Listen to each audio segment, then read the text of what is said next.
এই মধ্যমার অঙ্কটি 2024-এর মাধ্যমিক পরীক্ষার জন্য বেশি গুরুত্বপূর্ণ, অর্থাৎ এই বছরে এই অঙ্কটি থাকবেই। আর টেস্ট পেপারে এই অঙ্কটি বহুবার আছে। আমি যখন টিউশন পড়াই তখন এই অঙ্কটি বারবার দেখি টেস্ট পেপারে, তাই এটি আমি ভাবলাম যে 2024-এ থাকতে পারে, তাই ইউটিউবে আপলোড করতেছি। যারা 2024-এর মাধ্যমিক পরীক্ষার জন্য প্রস্তুতি নিচ্ছ তারা অন্তত এই অঙ্কটি ভালো করে করবে। এটি হচ্ছে আমাদের মধ্যশিক্ষা পর্ষদের যে গণিত প্রকাশিত বইটি রয়েছে সেটার 350 পেজের 12 নম্বর অঙ্কটি। তো দেখো, আমি শ্রেণী লিখে রাখছি অলরেডি, আর পরিসংখ্যা মানে এখানে লেখা আছে। এরপরে দেখো, শ্রেণীর সীমানা কখনো লাগে মধ্যমার ক্ষেত্রে, কখনো লাগে না। কখন লাগে সেটা হচ্ছে যখন দেখবি যে শ্রেণীর ক্ষেত্রে এই দুইটা ম্যাচিং হবে না, অর্থাৎ এখানে যে 5 আছে তো এখানে 5 থাকা দরকার, কিন্তু এখানে আছে 6। অর্থাৎ দেখো 5 তারপরে 6, এখানে 10, তো এখানে 10 থাকা দরকার, কিন্তু আছে 11। অর্থাৎ এইখানে এক এক করে বেশি রয়েছে, সেটাকে আগে কি করতে হবে, শ্রেণীর সীমানা করে ঠিক করে নিতে হবে। তাহলে শ্রেণীর সীমানার মানে হচ্ছে যে এই শ্রেণীর দৈর্ঘ্য, এই জিনিসটাকে ঠিক করে নেওয়া। অর্থাৎ এখানে 5 আছে, এখানে 5 লাগবে, এখানে 1 বেশি আছে, তাই এই সংখ্যাগুলোকে, এটাকে বলা হয় নিম্ন সীমা, এটাকে বলা হয় ঊর্ধ্ব সীমা। এই নিম্ন সীমাগুলোকে 1 বিয়োগ করতে হয়।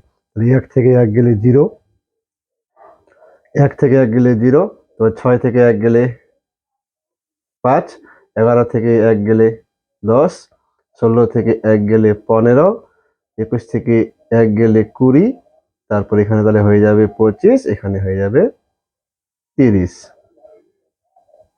এবার কি করবে, এই যে আমি 1 বিয়োগ করে দিলাম সেটা কিন্তু ভুল অ্যান্সার বের হবে, তার জন্য সেটাকে ঠিক করার জন্য এই পাশে কত আছে 5, এটা চেঞ্জ হবে না।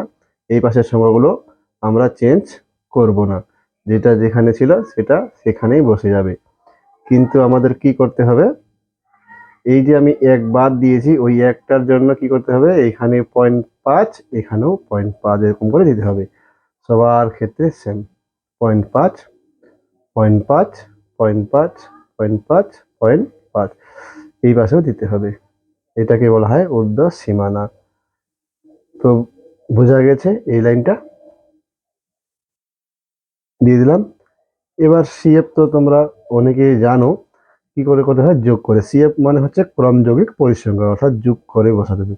তাহলে 2 আছে, হলো 2, 3 আর 2 5, 6 আর 5 11, 7 আর 11 হচ্ছে 18, 5 আর 18 হচ্ছে 23, 4 আর 23 হচ্ছে 27, আর 3 আর 27 মিলে হচ্ছে 30। এটা হলো, আমরা এটাকে এন বলি।